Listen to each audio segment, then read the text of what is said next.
Forest minister, cabinet minister, ఇద్దరు incharge minister గారు, వారితో పాటు మన బిదర్ అసెంబ్లీ ఎమ్మెల్యే 4 సార్లు గెలిచి ఆయన కూడా మున్సిపల్ మినిస్టర్ అయిపోయిన కర్ణాటక రహీం ఖాన్ గారు కూడా రావడం జరిగింది. అదే మరియప్పన్ తమిళనాడు నుంచి మన ఏఐసీ నుంచి మన జనరల్ పార్లమెంట్ అబ్జర్వర్గా వారు రావడం జరిగింది. మరియప్పన్ సార్ గారికి కూడా మరి చాలా మంది ఈరోజు అత్యున్నత మహారథులు మన కాంగ్రెస్ పార్టీ ముఖ్య నాయకులు రావడం జరిగింది. మన కార్యకర్తలు కూడా జరిగింది. మరి ఈరోజు మనం ప్రెస్ మీట్ పెట్టి వచ్చిన మాట్లాడి మళ్ళొక రోజు మనం మరి మా ఈశ్వర్ ఖండ్రే గారిది మన రహీం ఖాన్ పెద్ద ఎత్తున ఇప్పుడు వాళ్ళు బెంగళూరు వెళ్ళేది అర్జెంట్ మన మీటింగ్ కాలేజ్ మళ్ళీ బెంగళూరు వెళ్ళాను. మళ్ళీ ఒక రోజు 24-20 ఎప్పుడు టైం ఇచ్చినప్పుడు మనం బ్రహ్మాండంగా ఇద్దరికి अपना ईश्वर खंडरे साहब को, रहीम खान साहब को और बड़ा मीटिंग ये करके वेलकम करके उनका तो हमारा ईश्वर खंडरे साहब को तो हमारा रिश्ता हमारे दादों से है. हमारा बीरनाथ खंडरे जी उन्होंने बिदर जिले की एक टाइगर जेव्हा नारायणखेड़ इधर वो लोग कोयना मूवमेंट में काम करे तो बड़े महान है. आज भी हमारे बीरनाथ खंडरे 100 ईयर से अब 2 तारीख का बड़ा शताब्दी उत्सव हो रहा. तो हम सब जाना है, बहुत लोग हमारे उनके अभिमानी है, हम लोग पूरा जाएंगे वहाँ पे.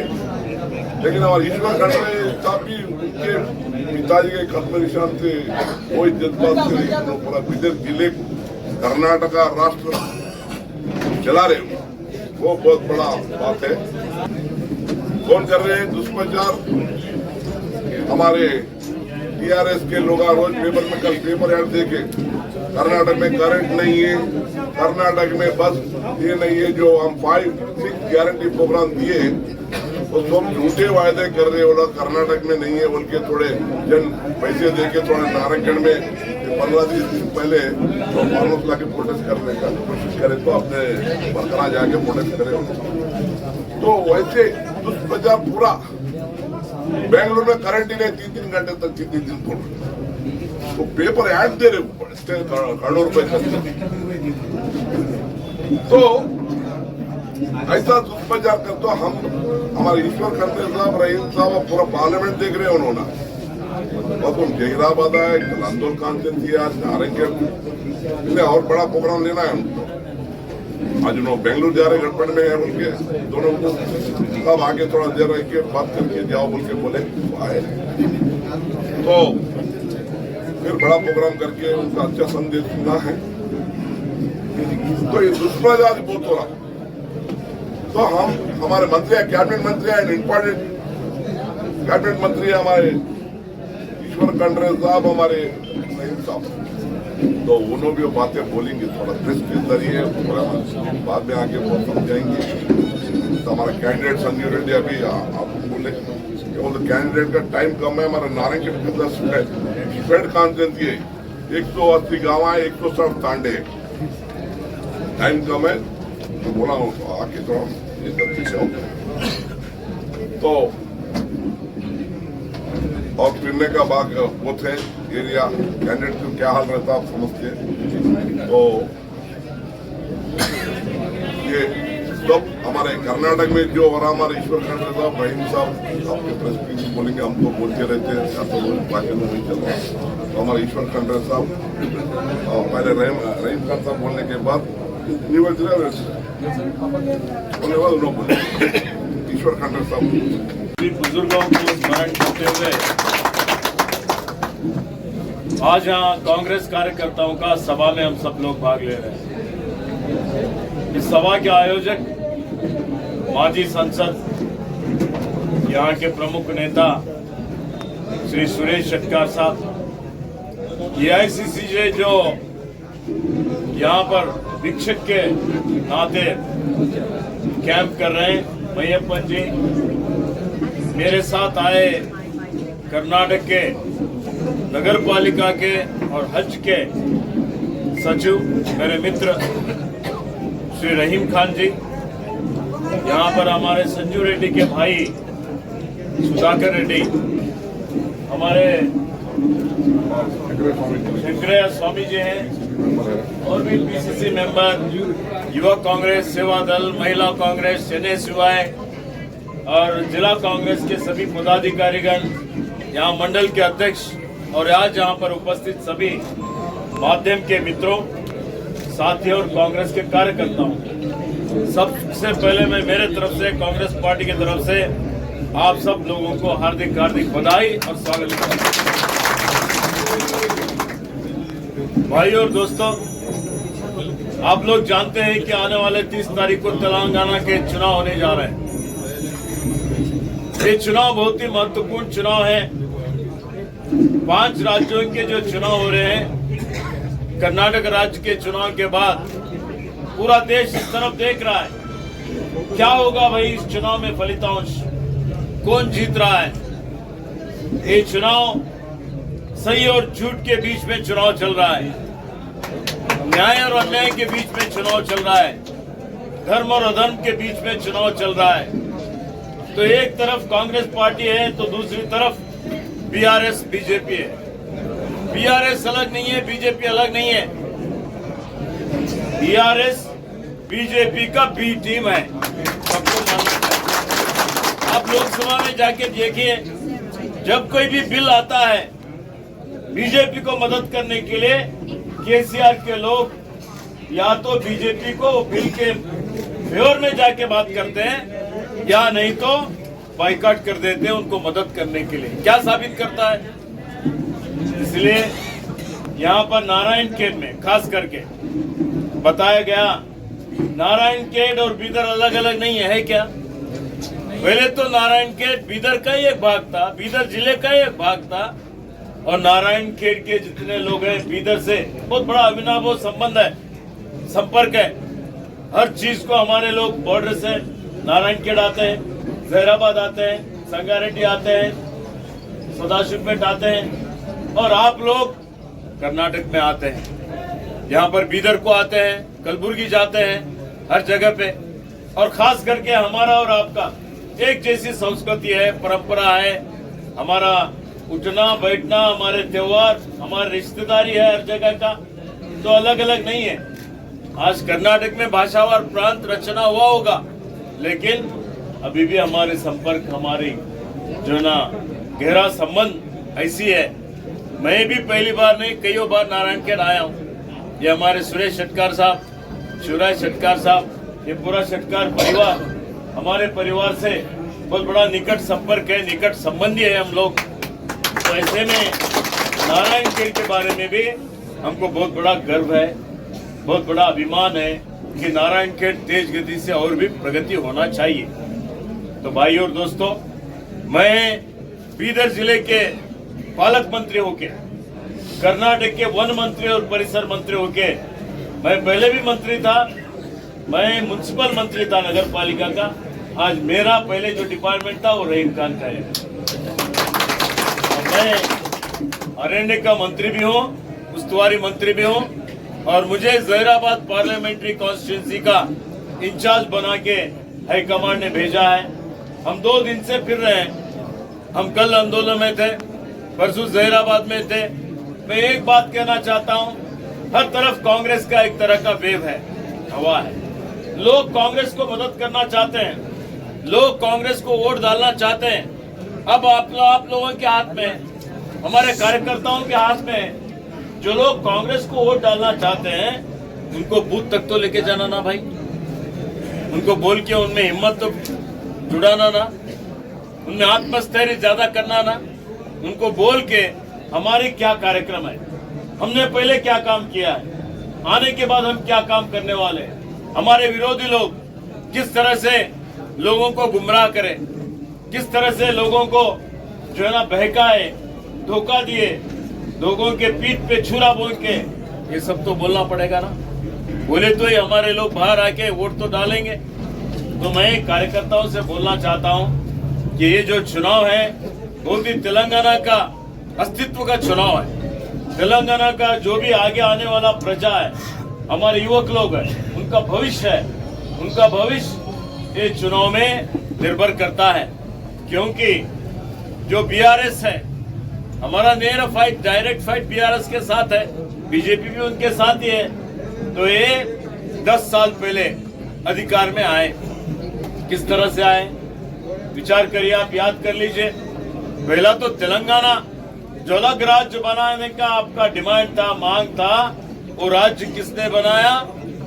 कांग्रेस पार्टी ने बनाया। सोनिया गांधी ने जिस तरह से वायदा करे, लोकसभा चुनाव में कांग्रेस ने वायदा किया था कि अगर हमको आप वोट देके फिर हमको अधिकार में लाएंगे, हम बराबर तेलंगाना अलग राज्य बना के दे देंगे। बोले थे क्या नहीं बोले थे? बोले थे ना।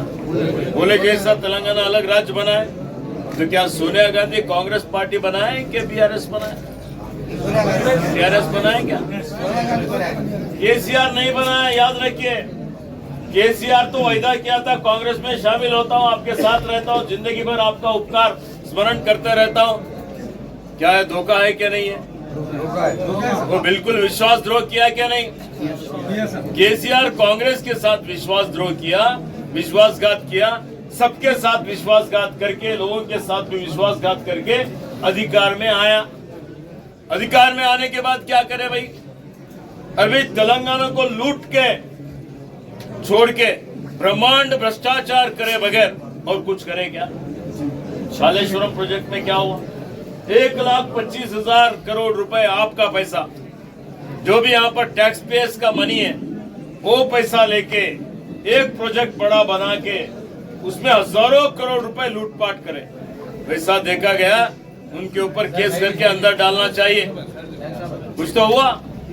हजारों करोड़ रुपए लूटपाट करे। उतना करने के बावजूद भी आप देखिए, विचार करिए, उसे कोई पानी पी रहा है, कोई खेत को पानी जा रहा है। अब तो प्रोजेक्ट का हैसियत ऐसा है, हालत कि वहां पर जो बनाए हैं वो भी जो है ना, जो टूटने के कगार में है। भ्रष्टाचार मैं समझता हूँ पूरे देश में कहीं भी नहीं हुआ। आज हर जगह पे चर्चा चल रहा है।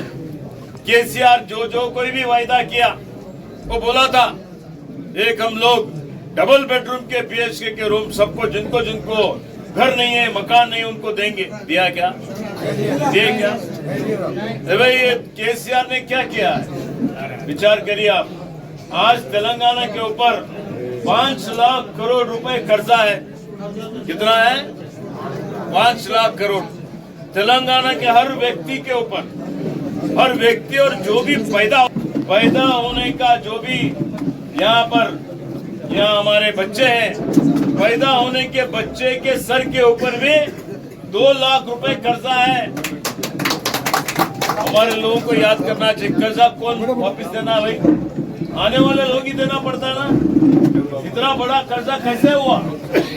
यहाँ पर तेलंगाना में आज जो माफिया राज चल रहा है, ये माफिया राज आपके सामने है। जमीन घोटाले का माफिया चल रहा है कि नहीं चल रहा है? चल रहा है नहीं? शराब का माफिया चल रहा है कि नहीं चल रहा है? गुत्तेदारों का माफिया चल रहा है कि नहीं चल रहा है? उनके एक ही परिवार का परिवारवाद। अरे भाई, उसका बेटा, उसका दामाद, उसका बेटी, पूरा परिवार।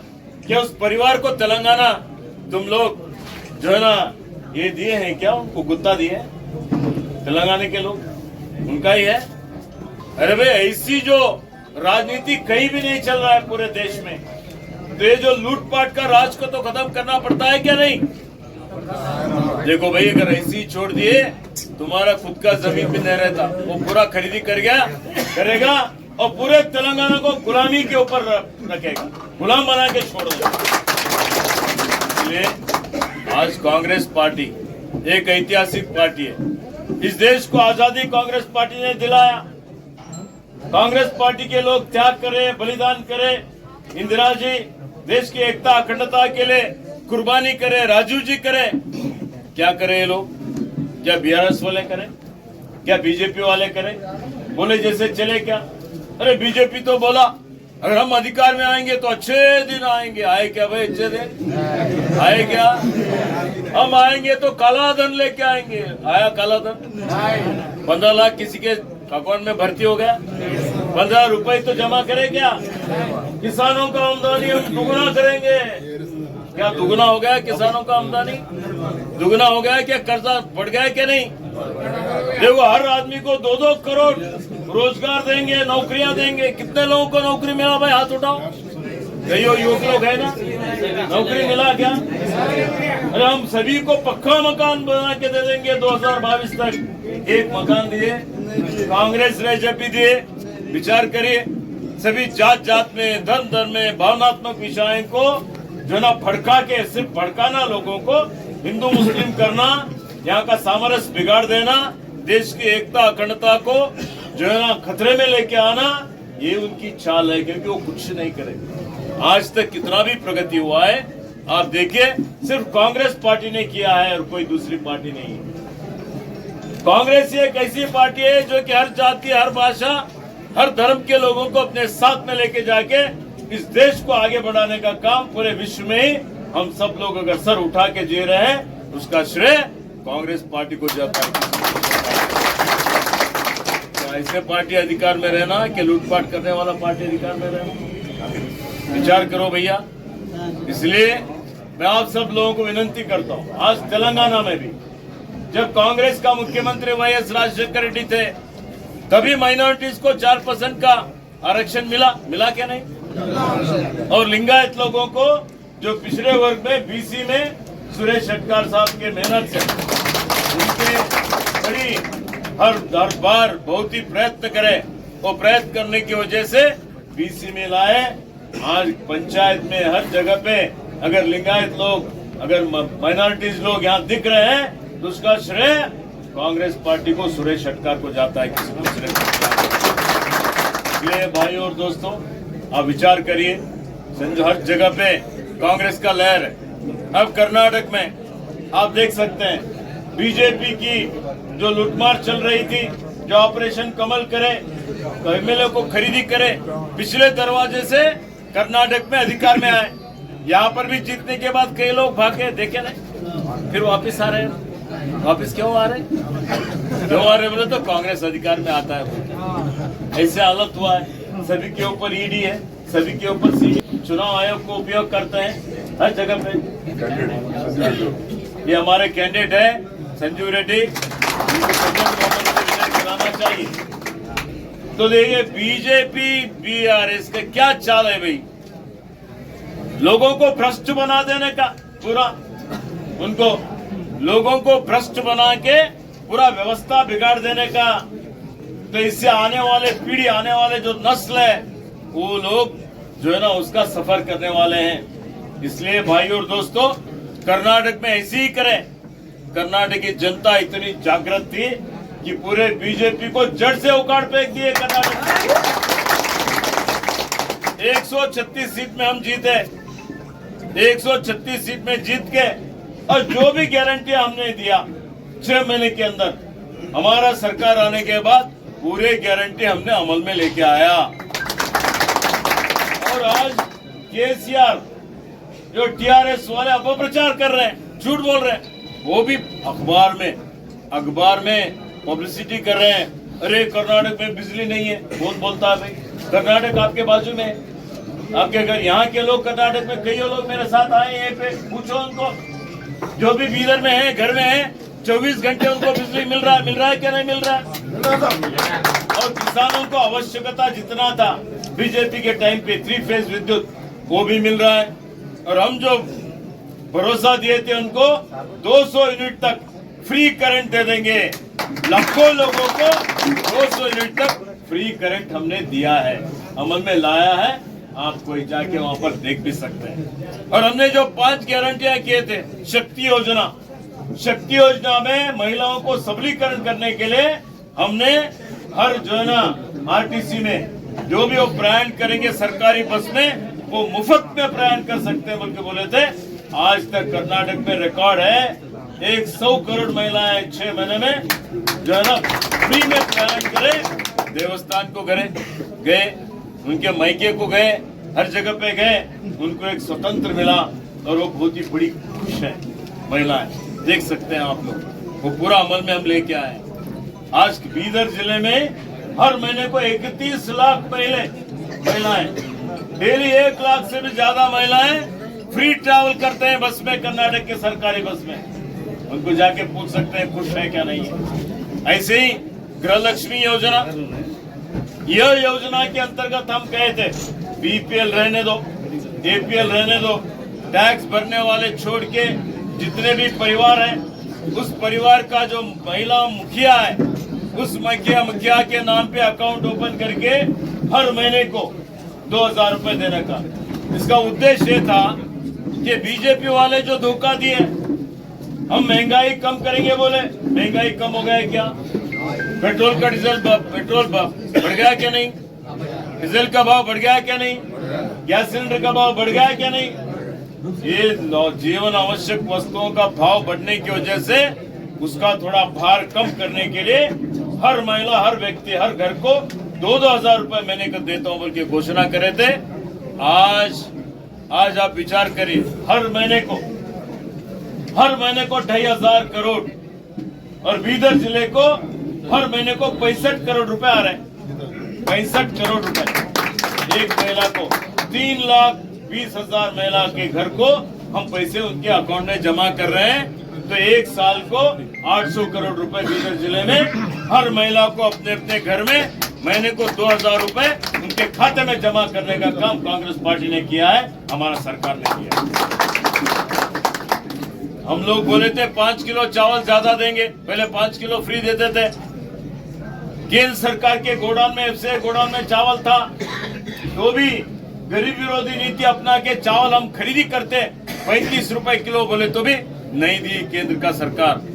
तो हम हर एक व्यक्ति को करोड़ों, 4 करोड़ लोग हैं, 4 करोड़ लोगों को कर्नाटक में हर महीने को 170 रुपए उनके खाते में जमा करने का काम हमने किया है। आज जो युवा निधि कार्यक्रम, युवकों को बेरोजगार भत्ता देने का जो भी पदवी किया है उसको 3,000, और जो डिप्लोमा है उसको 1,500। उनका डिग्री होने के बाद 6 महीने तक अगर उनको नौकरी नहीं मिला, 2 साल तक ये देना बोल के हमने घोषणा किया था, वो जनवरी से लागू कर रहे हैं। पूरे गारंटियां हमने अमल किया है, पूरे गारंटियां हमने अनुष्ठान में लाया है। इसलिए विरोधी लोग जो है ना, उनको पूरा जलन शुरू हुआ है, भय शुरू हुआ है। इसलिए हमारे गारंटियों के बारे में पेपरों में पब्लिश करके लोगों को दिशाभूल करने का काम बीजेपी, बीआरएस कर रहा है, टीआरएस। आप उसके बहकाव में मत जाइए। और आज जो तेलंगाना में हमने गारंटी घोषणा किया है, 6 गारंटी हमने किया है। 500 रुपए हर सिलेंडर में देने का, 500 रुपए में सिलेंडर देने का। मैं आपको यकीनन कहना चाहता हूं, आज फिर तेलंगाना में कांग्रेस की सरकार बनने वाला है। सरकार बनते ही पहले हमारा सरकार रचना होते ही पहले कैबिनेट में 500 रुपए में सिलेंडर देने का योजना हम अमल में लेके आएंगे बोल के आपको बोलना चाहता हूँ।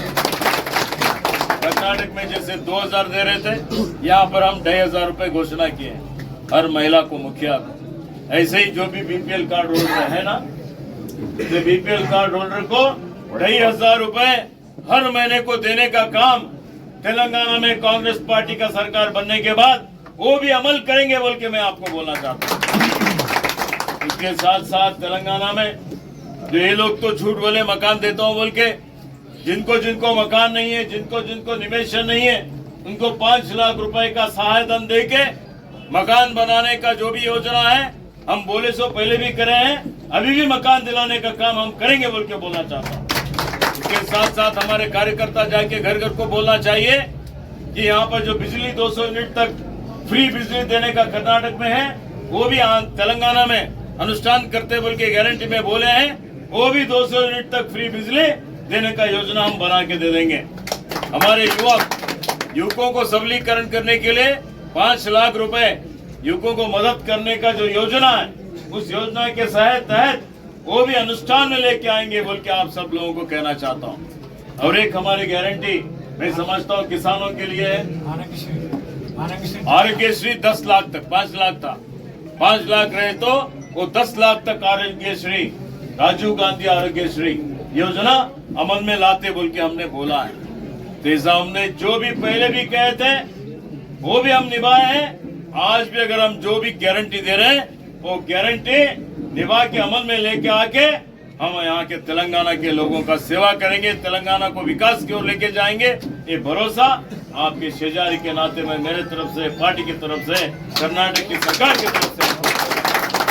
इसलिए भाइयों बहनों, किसान का कर्जा 2 लाख तक माफ करने का घोषणा की है। 2 लाख तक हमारे मैनिफेस्टो, जो भी हमारे घोषणा पत्र में है, जो भी हमने मैनिफेस्टो में बोला है, घोषणा पत्र में जो कुछ भी हमने घोषणा किया है वो सब हम अमल में करेंगे बोल के आपको भरोसा दिलाते हुए, आज हमारे सुरेश शेट्टी साहब जो है ना कई बार एमएलए बने, उनके पिताजी एमएलए रहे, कि दादाजी फ्रीडम फाइटर है, तो आज भी तो लोग सक्रिय राजकारण में हैं, तो खुद भी ठहर सकते थे, लेकिन पक्ष के हित में संजू रेड्डी को उम्मीदवार बना है। संजू रेड्डी को पूरा संपूर्ण सहकार देके आप लोग मदद करना। मैं और रहीम खान यहाँ पर प्रचार के लिए, हमारा भी गौरव बढ़ जाएगा। ये हमारे जहीराबाद पार्लियामेंट्री कॉन्स्टिट्यूंसी में जो पूरे जितने हैं, रेवंत रेड्डी भी काम रेड्डी से खड़े हुए हैं, सभी लोग जीत के आना चाहिए। इसलिए मैं आपको विनती करता हूँ, प्रार्थना करता हूँ कि अब संजू रेड्डी को अगर आप प्रचंड बहुमत से विजय कराएंगे, आने वाले दिनों में हो गया, आप लोकसभा के भी चुनाव है, इससे बहुत बड़ा सवाल हमारे सामने आने वाला है, और लोकसभा के उम्मीदवार हमारे सुरेश शेट्टी साहब और संजू रेड्डी जी जितने ज्यादा वोट से जीतते आते हैं, उससे डबल वोट से सुरेश शेट्टी जी जीत के आएंगे। इसलिए आप लोग ये खुद सुरेश शेट्टी ठहरे, समझ के सब लोगों को साथ में लेके जाके आने वाले 30 तारीख को जो कांग्रेस का चिन्ह हाथ है, हाथ के ऊपर बटन दबाइए और हमारे संजू रेड्डी को प्रचंड बहुमत से विजय कराइए। हमारी सरकार आने के बाद और भी ऊंचे स्थान पे जाने का पूरा मौका संजू रेड्डी को है। लोकसभा में जीत के एमपी बन के फिर अगर जब कांग्रेस का गवर्नमेंट केंद्र में आएगा, उस सरकार में भी सुरेश शेट्टी साहब वहां पर भी मंत्री बन सकते हैं। आपका एरिया स्ट्रांग हो जाएगा।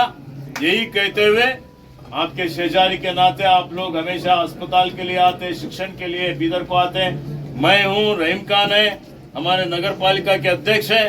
कुछ भी काम रहे तो आप कभी भी याद करिए, आपके सेवा में हम हमेशा जो है ना सदा सिद्ध रहे। का पैसा है, आपके पैसे छीने सो लूटे सो पैसा है, इसके बारे में ज्यादा विचार मत कीजिए। आपका भलाई होना, प्रगति होना, आने वाले पीढ़ी जो है आगे, उन लोगों का भी भलाई होना है, तो कांग्रेस को वोट डालना और हमारे उम्मीदवार संजू रेड्डी को प्रचंड बहुमत से विजय कराना बोल के फिर एक बार बोलते हुए मेरा 2 शब्द समाप्त करता हूँ। जय हिंद, जय तेलंगाना, जय भारत। ये खाली जो जिम्मेदार हमारे कार्यकर्ता है, जो जिम्मेदार लोग हैं कांग्रेस पार्टी के, और आज ये सभा एक यहाँ जो पब्लिक के साथ होगी, उस टाइम भी हम आएंगे और आप हम दोनों, ईश्वर जी को, मुझको, हमारे नारायणखेड़ के सभी भाई और दोस्त जानते हैं बहुत ही करीब से। हमेशा आपका हमारा लगाव इधर से रहा है।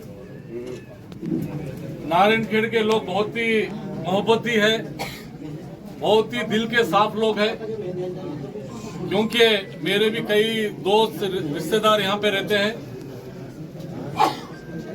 तो आप लोगों को मैं बहुत बहुत धन्यवाद भी देता हूँ, मुबारकबाद भी देता हूँ। आपको एक अच्छे से कैंडिडेट हमारे कांग्रेस पार्टी की तरफ से संजू रेड्डी को टिकट दिए।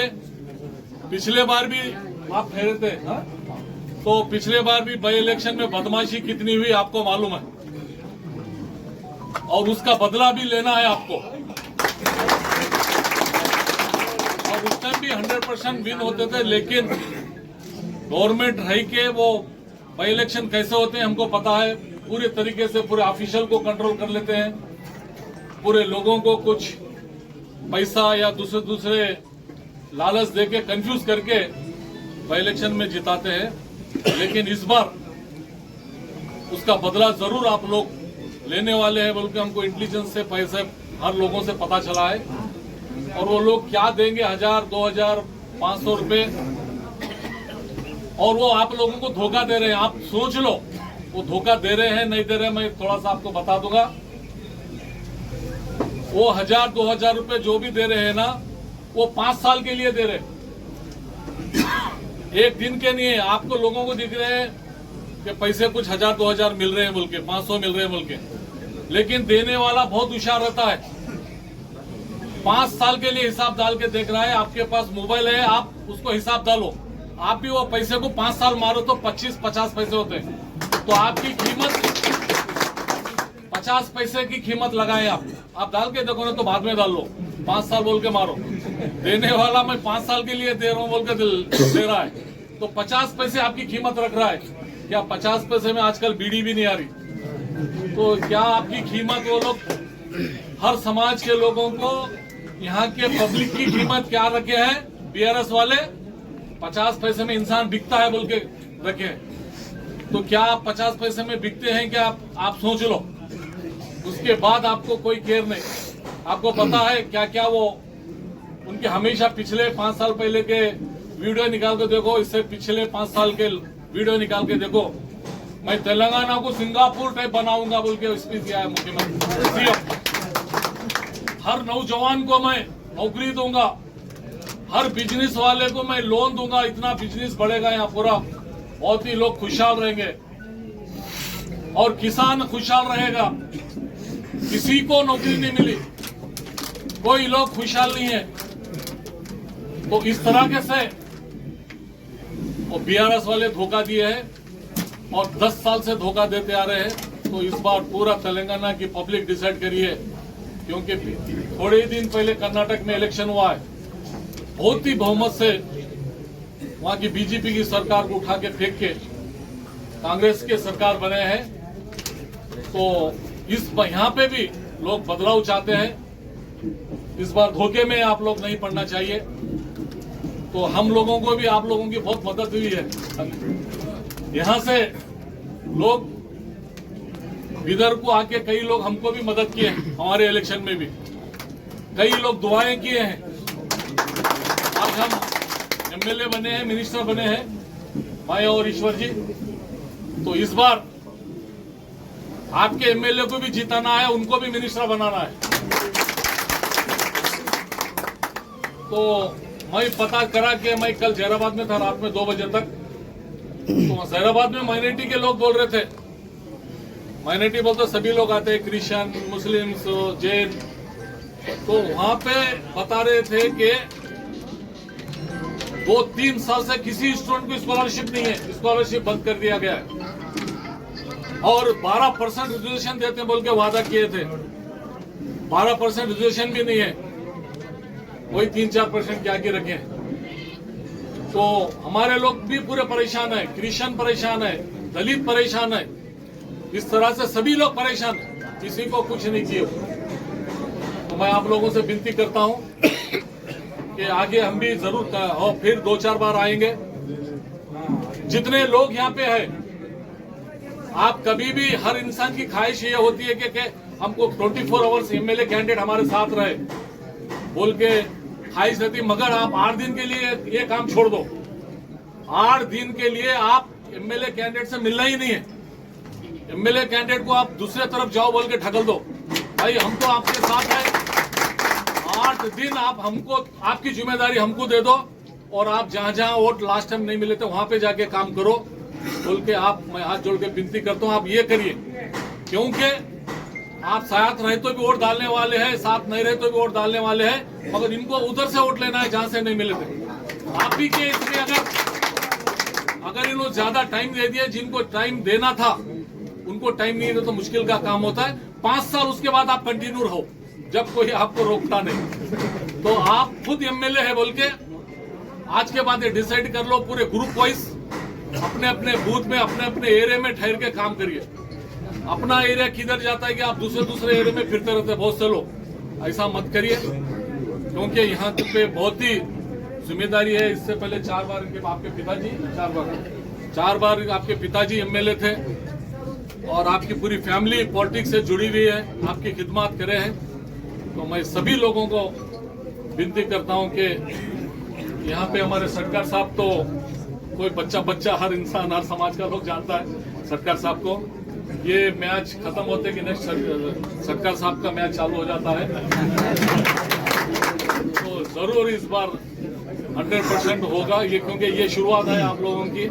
और हमारे आपके लिए खासकर ये इसी से ऑब्जर्वर बन के आप यहाँ के लोग क्या कर रहे हैं, कैसा कर रहे हैं देखने के लिए, रिपोर्ट देने के लिए यहाँ के लोग किस तरह से काम कर रहे हैं बोल के हमारे मैयप्पन सर भी आके आपको पूरी रिपोर्टिंग, यहाँ डेली रिपोर्टिंग हो रही है। तो मैं और हमारे इधर से म्यूनसिपालिटी के चेयरमैन मोहम्मद गौस भी आके हैं, तो बहुत से रिश्तेदार हमारे यहाँ पे हैं। तो मैं आप लोगों से विनती करता हूँ, आप भी आज ही से आप लोग अपने अपने एरिया में अपने अपने जगह जाके मेहनत करिए और जरूर रिजल्ट आएगा, क्योंकि ऑलरेडी इंटेलिजेंस रिपोर्ट यहाँ का बता रहा है कि यहाँ पे हमारे संजय रेड्डी साहब और कांग्रेस के कैंडिडेट जीत रहे हैं बोल के। मेहनत करना चाहिए, क्योंकि वो तो डाकू लोग हैं, अपोजिट में पूरे डाकू लोग हैं, पूरा लूटम लाठी करके छीनना चाहते हैं। ये बाकी के 6-7 दिन बहुत इंपॉर्टेंट है, तो आपको रात को भी जगना चाहिए। वो लोग शराब पिलाएंगे आपको, शराब तो मैं सुन रहा हूँ यहाँ पे गली दुकान में मिलती है बोल के। इंसानों को खत्म करने का है, एक स्लो पोजिशन है, पूरे जिंदगियां बर्बाद हो जाएंगे। हर आदमी को शराब पिलाने की पूरी कोशिश चल रही है, तो मैं समझता हूँ इंडिया में नंबर 1 है। तो इसके लिए भी आपको आवाज उठाना चाहिए। नौजवानों को नौकरी देने के बदले शराब पिलाई जा रहा है किसानों के। तो मैं आप लोग, ये 8 दिन बहुत कीमती है, तो आप लोगों को बहुत ही सतर्क रहना चाहिए और आगे हम जरूर आएंगे। यहाँ की सीट जरूर जीतना चाहिए, इतना बोलते मैं सभी को धन्यवाद बोलता हूँ। जय। బూత్ దగ్గర వాళ్ళు పనిచేస్తేనే మనకి మెజార్టీ వస్తుందని చెప్పి కాబట్టి ఊళ్ళలో ఎవరి ఊళ్ళలో వారి దగ్గర ఈరోజు సమయం లేకపోయారు. ఈశ్వర్ తండ్రి గారు ఖచ్చితంగా మళ్ళొకసారి వస్తామని చెప్తా ఉన్నారు. రంగ్ గారు కానీ అయితే చిన్న పరిస్థితులు ఇప్పటికి కూడా వారు వాళ్ళందరికీ ముస్లిం సోదరులతో అందరికీ ఇప్పటికి కూడా చాలా మంది బంధువులు వాళ్ళందరూ ఉన్నారు ఇక్కడ. కాబట్టి వారికి అన్ని విషయాలు నారాయణ గురించి బాగా తెలుసు. सार ఏమన్నారంటే నేను చిన్న మీటిंग పెట్టుకున్నా, छोटा सा बड़ा मीटिंग था माइनॉरिटीज का, छोटा मीटिंग हो गया साहब, कल लगाया था मैं। तो बोले साहब क्या बोले छोटा मीटिंग हुई तो परवाह नहीं, मैं जरूर आऊँगा और मीटिंग के बाद माइनॉरिटी बड़े माइनॉरिटी मेन माइनॉरिटी लीडरों का घर फिरूंगा, घर फिर के मैं प्रचार कर दूंगा। आप कैंडिडेट किधर तक भी जाओ, मेरे को जरूरत नहीं है बोल के बोले साहब। वो तो कर नहीं आ सके, कर केवल दोनों को एक ही बार फ्राइडे बोल के सोचे। फ्राइडे पूरे लोग यहाँ पे देखिए बहुत जुम्मा के दिन में अटेंड हो रहा हूँ। थैंक यू सर, धन्यवाद सर।